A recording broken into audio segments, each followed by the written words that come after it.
Bonjour à tous les amis, je suis Samy de l'Académie WS. Aujourd'hui, je vais vous apprendre tout ce dont vous avez besoin de savoir pour coder en HTML5. Et vous me connaissez sans blabla.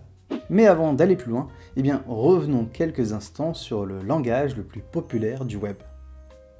L'Hypertext Markup Language, ou HTML, a été développé en 1993 par le World Wide Web Consortium, lui-même créé à cette époque par Tim Berners-Lee afin de standardiser le contenu et la structure d'une page web sur Internet.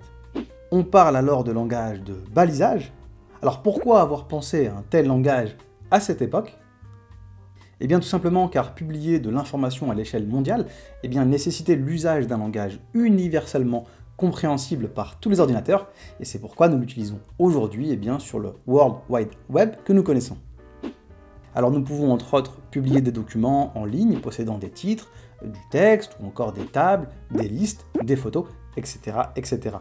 On peut également ramener des informations en ligne via des liens hypertextes avec un simple clic, ou encore concevoir des formulaires pour conduire des transactions avec des services distants dans le but de rechercher des informations, de faire des réservations ou encore de prendre des commandes, etc. etc.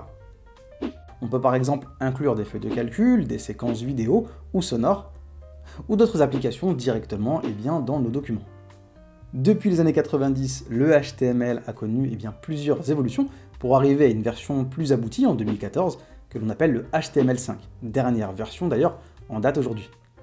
Il est d'ailleurs assez difficile de parler de HTML sans entendre parler du langage CSS qui vous permettra de styliser les balises mises en place en HTML5.